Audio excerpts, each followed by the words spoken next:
Hi, we're here today with David Barboza.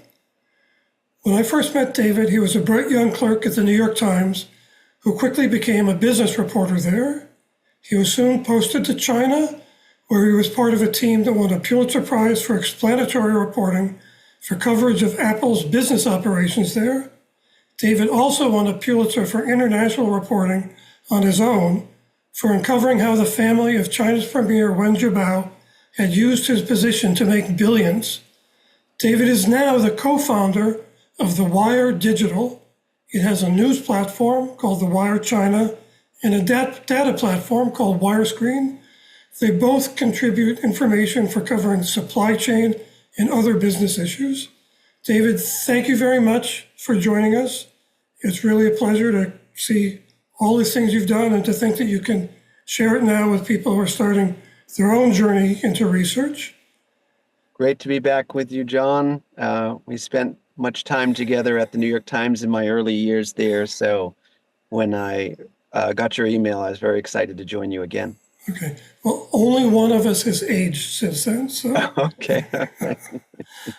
so talking about the past, let's start by talking a little bit about how you learned to do the kind of research you did in China and how you worked on, because one thing was very striking, going back and refreshing myself with what you did, is that it was not investigative in the sense of like developing super secret sources and getting, a deep throat giving you documents in the parking garage basement, but that you were doing research from publicly available material, but in a way that it's not easy to do, and you developed some techniques for doing that. So if you can take us down memory lane for that, that would be helpful.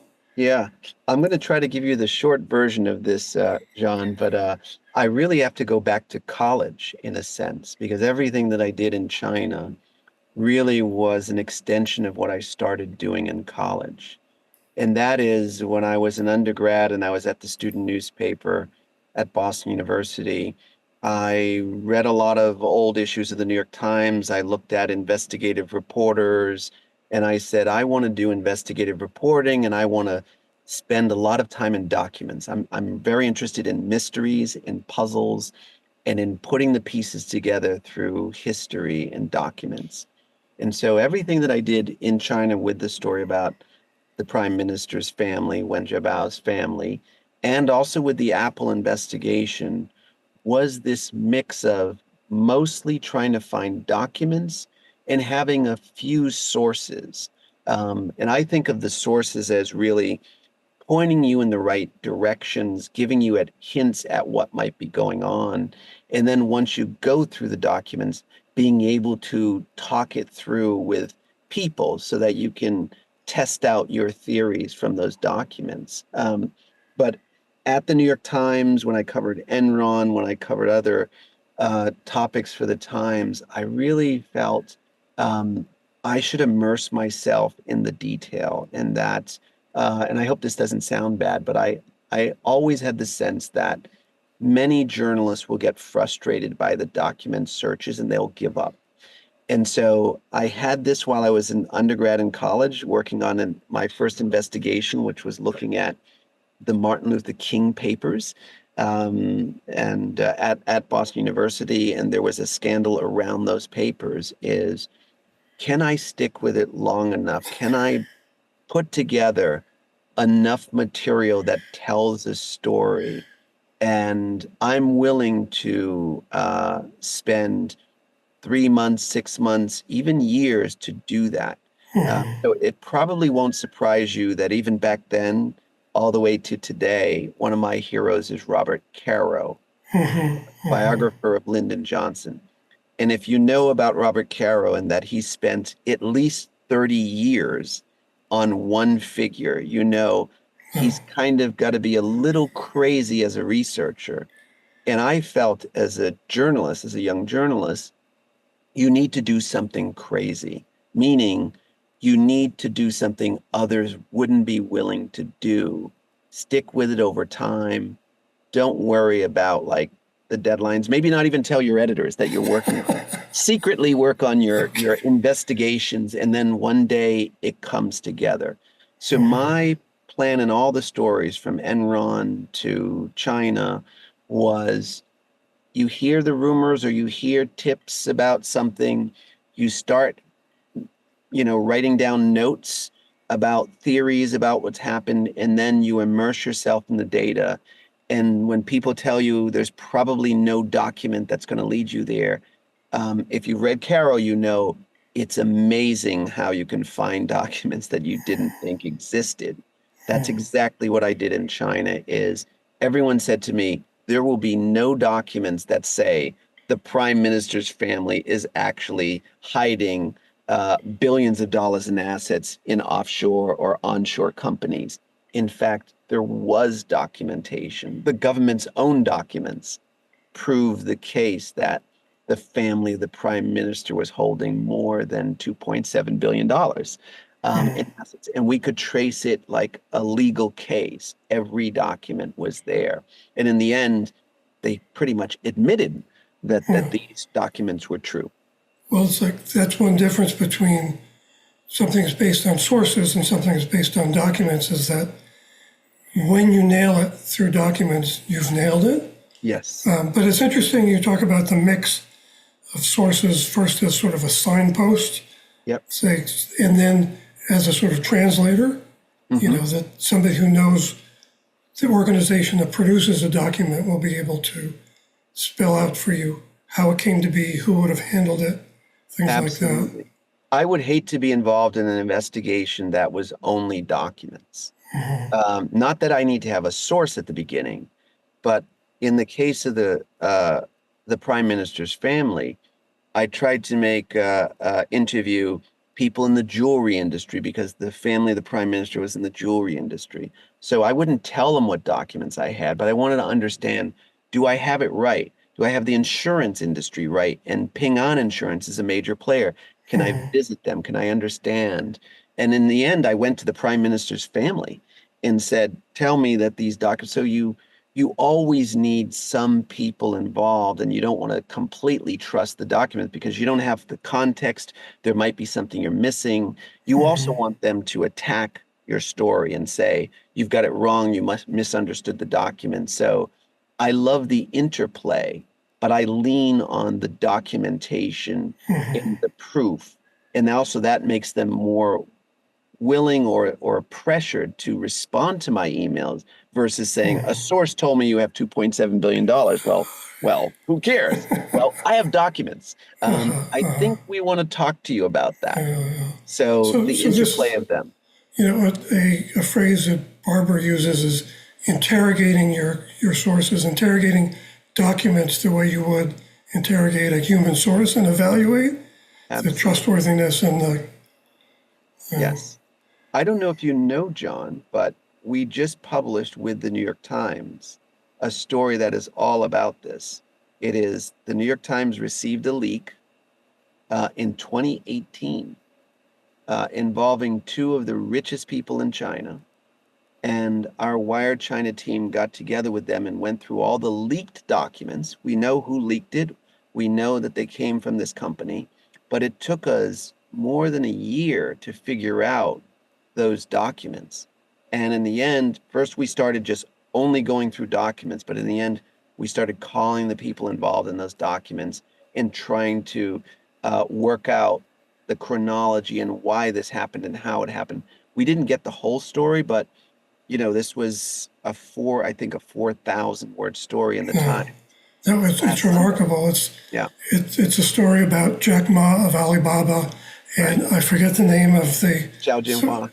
The sort of fixer, hustler, one of China's most preeminent businessmen and one of China's sleaziest businessmen, and how their paths overlapped. And reading that, it's like you've got corporate records, and then you've got people who worked with the one and people who worked with the other. That's right. Because it's not clear at the end of it whether, to what extent they knew. That's right. Which is fascinating to have research, you see what research can uncover and what it can't. That's right. Yeah, That's yeah, right. So it can't always give the motives, right? Like we can't know everything about it, but we can know an awful lot that gets us to a deeper level. And then you have to hope you get the other pieces. And even with the story about the prime minister's family, I could prove with documentation that they held $2.7 billion in shares in companies that were regulated by the prime minister. But I couldn't prove the prime minister's involvement in getting those. So there's always that missing piece, which is you have to accept you're never going to have the whole picture. And the idea is you get as much of you get the best picture possible. And that's why, as a journalist and as an investigator, also, I always step back and try not to believe I have the whole picture or to be arrogant about what I've found. I've found part of the portrait, and I'm going to paint that for you. It raises questions. There are parts that are missing, but this is a pretty deep part of the picture, or a pretty, rich part of the picture. I remember Dean Baquet, who I believe was actually he wasn't the executive editor yet when you did these pieces, but a long time ago telling me whenever he finished up research on a corporation and the piece ran and he just imagined them sitting around the boardroom or in a bar someplace saying, at least they didn't find out about that. Exactly. That's what I think about every story. Exactly. And this reminds me of one of the few things that I appreciate that Newt Gingrich said, as he once said, that persistence is the work you do when you're sick and tired of the work you've already done. Yes. But how do you decide when to stop? That's Right. an issue Barbara's talked in some other sessions about. Yeah, I think for me, I decide to stop. Well, I actually, in a way, I never stop, but we decide to publish. Okay, yeah. So you decide at some point, do you have enough of the portrait that you can talk someone through and defend the story you have and accept that you don't have the whole story, but what you have is really interesting. And then when you publish, there's also the possibility that that opens up new doors. And people, I can tell you all the time, people come to me with stories after I publish and give me other pieces. And sometimes it leads to another story. And sometimes I save that waiting for enough material for the next story. So in a way, my files are never closed. I don't, as a traditional journalist, I don't say, done with that, book's done, it's published. I say, that article is published, the door's still open, the files are still available.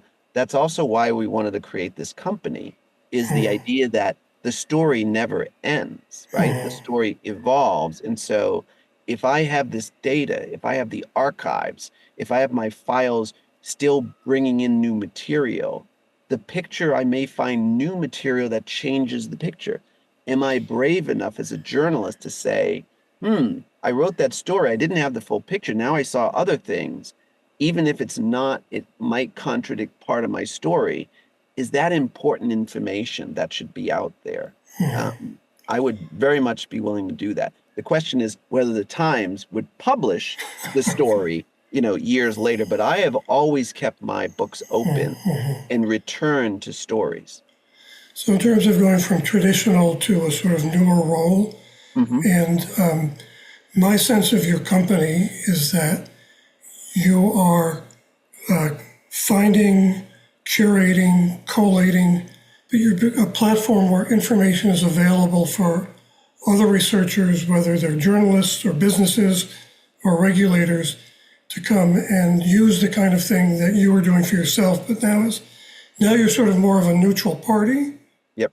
So, but how would you sum up what? Yeah.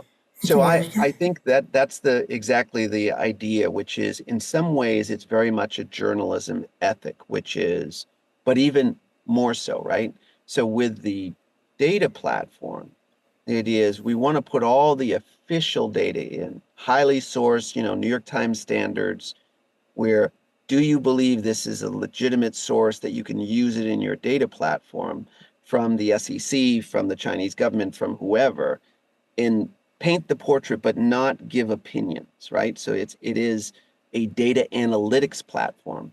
But imagine, John, that I take all of the work that I've done on a project or in a company or on an individual, and all the stuff that I can put in, not every interview or not my notes and things like that, but all the major source material, put it in there and say, um, anyone now can see, first of all, you can go back through my story and see, how did he know that? Well, here are the sources I used, almost like your dissertation is this is all footnoted, it's all official. If you want to trace how I did this, I'm giving you most of the raw material. I'm not giving you, my secret sources, but my sources oftentimes are not as important as someone tipping me off is not as important as do I have this information correct?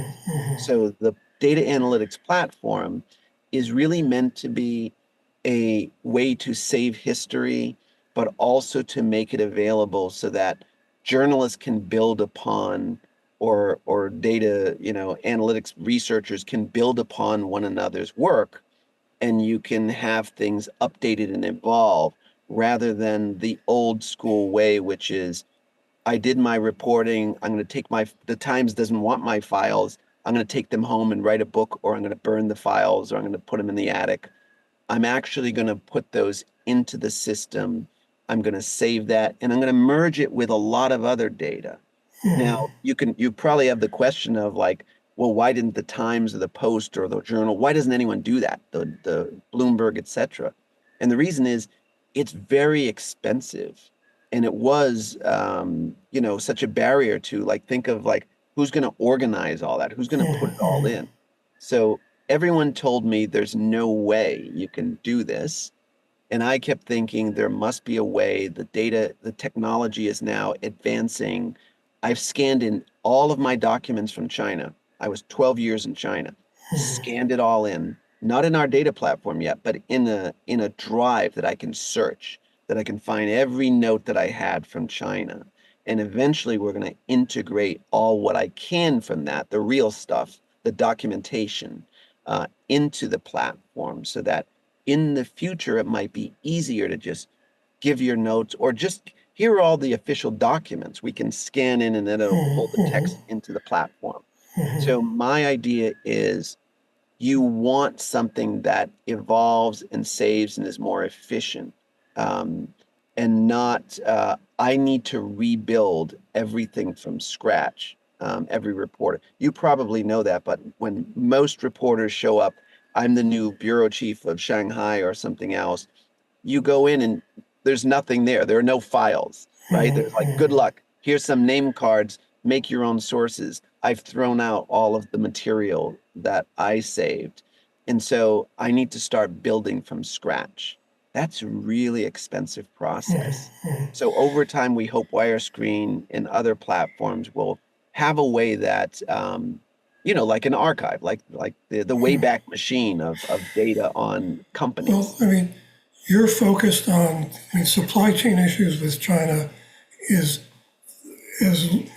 so much money and so many companies' fortunes revolve around that. So you're able to have a subscription service with high-end users who are going to support that kind of expense that, but hopefully eventually this kind of techniques will become that any newsroom can use to make their own pile of things. But, one of the things you talk to anybody who works in data and they talk about cleaning the data, Yeah, and that's a huge part of that's the right. process.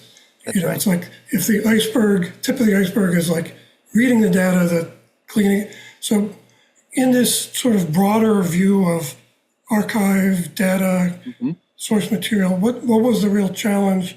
And if somebody's trying to organize their own material that way, what's the real challenge of making it useful, usable, integratable? Right, right. Yeah. No, this is a great question. There are a lot of challenges, right? So I have a bunch of PDFs.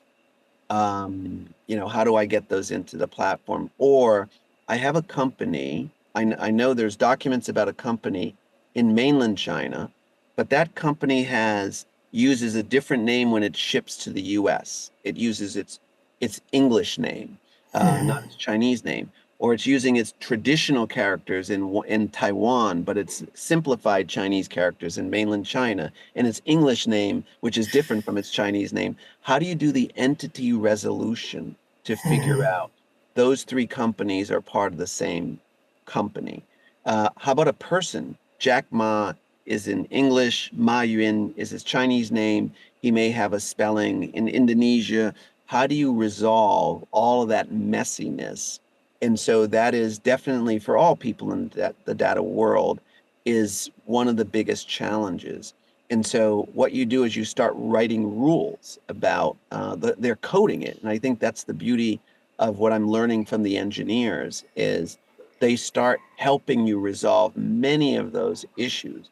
It's not cheap, it may take time, but we can tell the computer every time you see this kind of thing, like this is what a name of a person looks like, this many characters. If it's this long, it's probably not a person's name, right?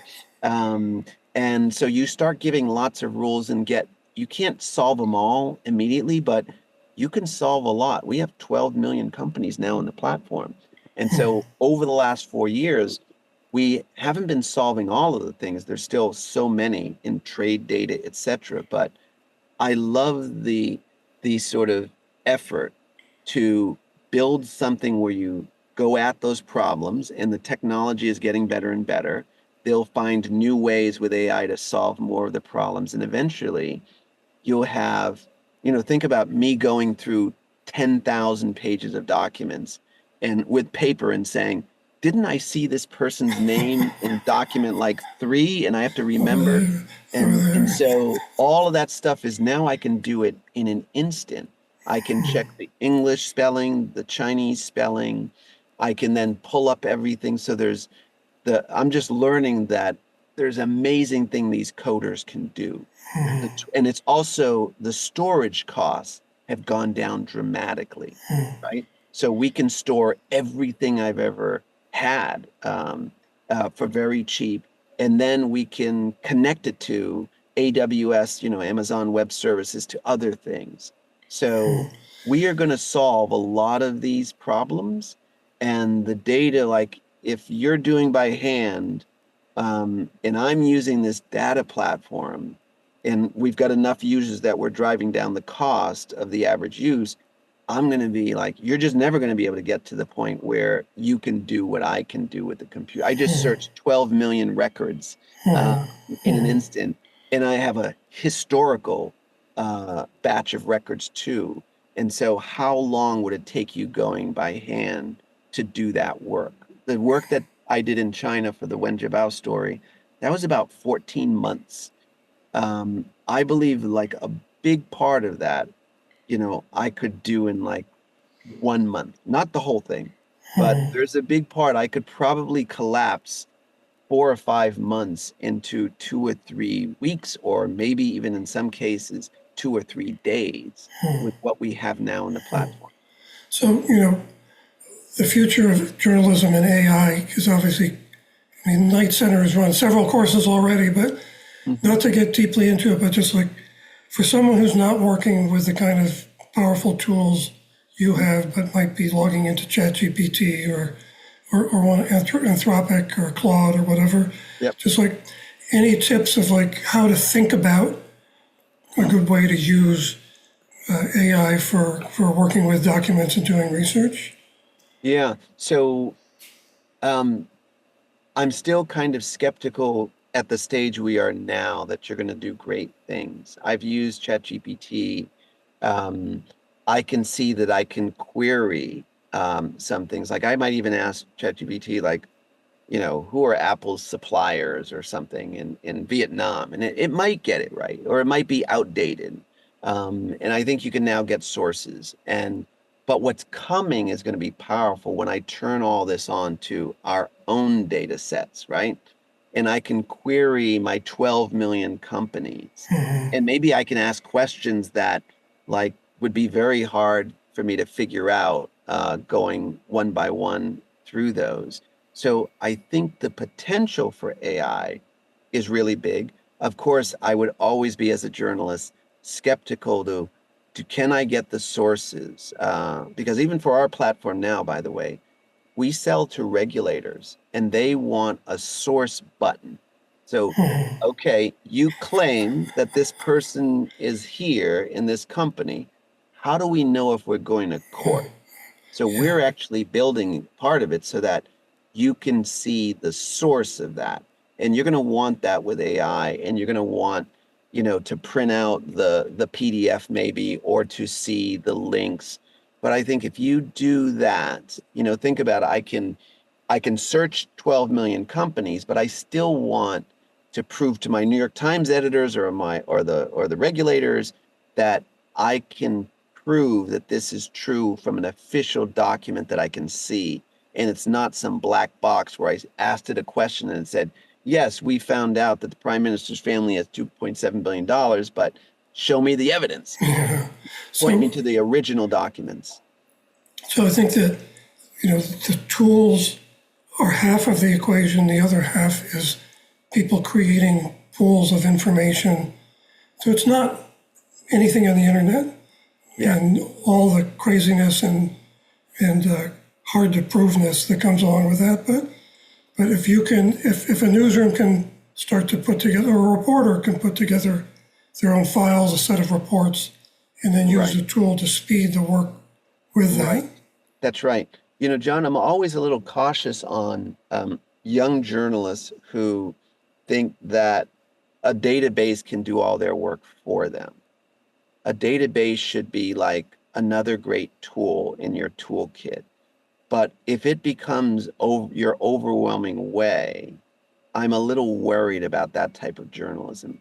I would always like to do journalism, even for the story that we just did with the Times and Alibaba, to talk to people, there's things that won't be in the data. There's rules and regulations in different countries that you can't have a database explain everything to you. Well, this Chinese company is listed in the US, but it's registered in the Cayman Islands. Like, how is that possible? And you have to know the different jurisdictional rules. You might need a lawyer. So it can do superhuman things as far as finding things, but you're still going to need good analysts and good journalists with good skepticism. And also, you need to know how to think of the questions that are, you just can't say, well, I'm going to ask the same 10 questions of every story, because stories evolve. So I think it always has to have a human approach, human sources, human skepticism, way to test it out. But it is a super, super tool. And I'm finding out, like, wow, there's no way I would be able to do all of this stuff. It's going to save me years of work if this thing works, right? But I still want to have the mindset of, I'm partly old school journalist, I'm partly new school journalist, but I don't want to be too far in the new school in making these great leaps into this computer is going to be able to solve like great problems, at least in journalism, maybe in medicine, and in other things. It can read things, but remember, a lot of it is like with ChatGPT is it's figuring out the next word, right? Its specialty is not necessarily analytic in telling you how the world works. So we will get there, and there will be these tools will evolve, and I'm excited by them. But we're still figuring out how best to use them with a lens of ethical journalism and also kind of lawyerly journalism, like what is the evidence? Well, I was also very struck on your website where you put a lot of emphasis on transparency, and you talk about that for every story you expect your reporters to do. And it sort of struck me that you've got this new thing going on, but you're also talking about shoe leather journalism and the basics and sort of a 360 approach. And That's right. so That's right. how do you see the mix, and what do you still want to be able to touch as you go Yeah. along? Yeah. I think it is that you don't want to be so divorced from the real world and the human elements and the possibility that some of the documents are fake, erroneous, or just very easily they like we just didn't understand them because I'm not a lawyer. And so I love that idea. And I was just talking to one of my young journalists yesterday and saying, you're covering China in the world. You're based in Canada. Why don't you go out there or drive into the US and go to some mines, go to AI labs, like meet real people. It will shape your story. And by the way, now, even though I'm not reporting day to day, a lot of people are coming to New York from China. The people that old sources of mine, and they're seeing me, and I'm like, they're telling me things I would never find in the data. China's censoring it, they can't get this out. And all those tips are like leads. So I want the humans always to be the leads. I always want to have that touch and feel of the site, the place, all of that. I don't want computerized journalism that somehow imagines what the story is. So again, I want the journalist in the lead, but using the superpower journalism databases to sift through lots of records and find those needles in the haystack, but then putting them into that mindset. So I still want really well-trained, thoughtful journalists who ask good questions You know, rather than just data miners. yeah, because there's something about you go and you visit a factory and you have a gut sense of like, this place is a hellhole or this place Yeah. looks pretty nice, and Yeah. that's gonna influence how you think and what questions you ask, and Yeah. how you look at material you come across. Right. So A small example, John, is you go to visit a factory or a company and you're like, wow, this is an amazing company. I visited their factory. It's like one of the best I've ever seen. The workers all seemed like really happy, the product high quality.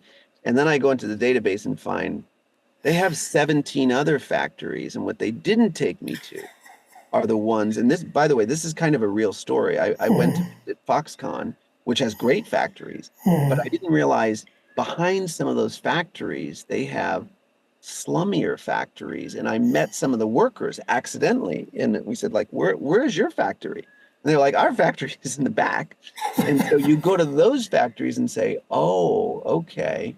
In China, lots of companies have the nice showcase factory and the ones where they're doing a lot of raw stuff in the background. And so, the data one thing is thinking about, you never have that full picture, whether it's the human touch or not, and thinking, is it possible I'm missing part of the story? So again, the mix of meeting people, shoe leather journalism, and data telling you, can I see something in the data that I didn't know? This person that I met, do they have other companies that I didn't know about? So it's all fits to me. The beautiful world is I have that triangle, right? I have the people, I have the places, I have the data, and I'm going through these and trying to figure out what's going on here and how do I get the picture a little more richer over time.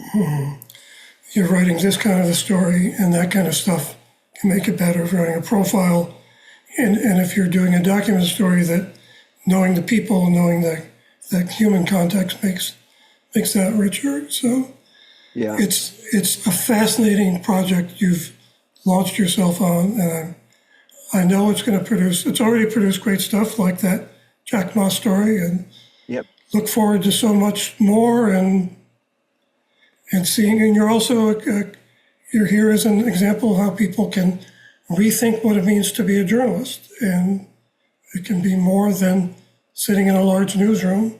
You can start your own thing, which is a small kind of a newsroom, kind of a thing, kind of a Yep. startup. So the possibilities are amazing, and you're doing great work, and I'm just so proud to see what you're doing. Thank So, you so much.